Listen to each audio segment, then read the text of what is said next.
Hello, everybody. It's a great pleasure to be here. Let me start with a quote from my recent book, The Venture Mindset. And that quote became the most famous in the entire book for founders, for investors, for large companies, but also for regulators in emerging markets, such as United Arab Emirates and Abu Dhabi. And the quote is, have you ever heard of a German Google, French Tesla, Japanese Amazon, Italian Facebook, British Apple, or Canadian Microsoft? I know it comes. And the reason why not is that none of these countries historically developed the venture capital industry. It's only in the United States that for the last 50 years, the venture capital industry became the critically important and led to the development of all these companies. So without the venture capital industry, all these companies would not have existed and our life would have been quite different. In fact, when we look at every single company that goes public in the United States, it turns out that every single company that goes public is venture capital backed primarily, and out of each dollar in the United States spent by research and development of all the companies that were created in the last 50 plus years, 92 cents is spent by companies that used to be primarily venture backed when they were small companies. And if you look at the top 10 companies in the US right now, we talk about Magnificent Seven. 7 out of total companies. What people don't know very often is that every single of these companies was venture-backed. So as a result of this, if you would like to invest in the future of innovation that is going to be dramatic in the last 10, was dramatic in the last 15 years, will be even more dramatic in the next 10, 15 years, venture capital is a very important answer. So how to get the venture mindset? I wrote a book based on all my research at Stanford over the last 20 years, in which I articulated the 9 principles of the venture mindset. Every single principle is about how smart venture capitalists make decisions and how we, from founders to investors to large companies to regulators, can innovate, can imitate those venture capitalists to be really successful. So let me share with you just one of those 9 principles, kind of to whet your appetite. When I look at every single venture investment in the United States over the last 50 years, based on the data that we assembled at Stanford Venture Capital Initiative, this is what we find. We find that out of 20 early stage investments, on average, only 1 becomes truly successful. And using an American sports analogy, it's called a home run, or you can call it an outlier or a jackpot. Around 10 to 15 investments are going to fail. They are not going to be successful. They're going to be strikeouts. And then around 2 to 3 to 4 are going to be relatively successful.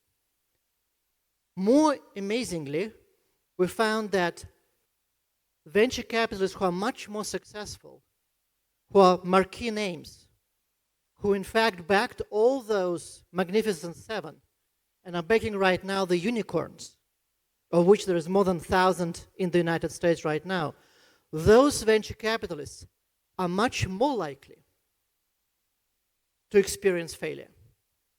So unless you embrace failure, unless you embrace high risk in very, very specific ways, it's unlikely that you're also going to experience great success.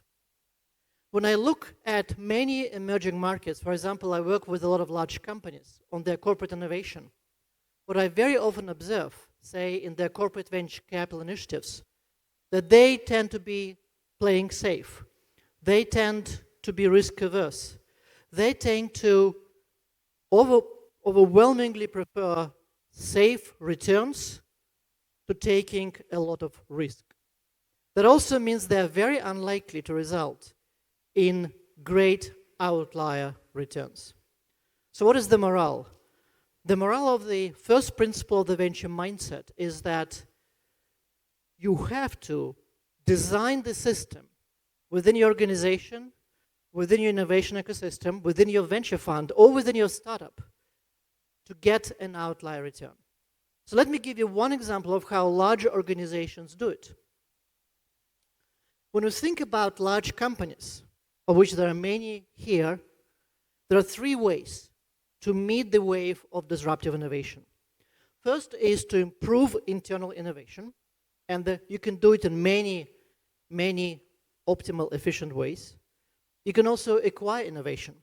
But more recently, the way many organizations go is to create corporate venture capital units. In fact, last year became the first around the world when for every single dollar invested in startups, there are now more, around 53 cents out of each dollar, invested by corporate venture, those money coming from large companies, than by institutional venture, professional venture capital firms, around 47 cents. So corporate venture capital is becoming very, very important. And my team at Stanford has been following every single of those corporate venture funds. Now it's more than 2,000 of them. And what is the reality? The reality is that most of them are not designed for success. Only a few of them are designed for success because they follow every single principle of the venture mindset. Here is how you implement, large companies implement when they design corporate venture units, this first principle. If you look at this triangle or this pyramid, you can think of each large organization as a portfolio of bets, portfolio of innovative bets. You have your core at the very bottom. That is your current cash flow generator. You have your adjacent in the middle. That is the one that depends on incremental innovation.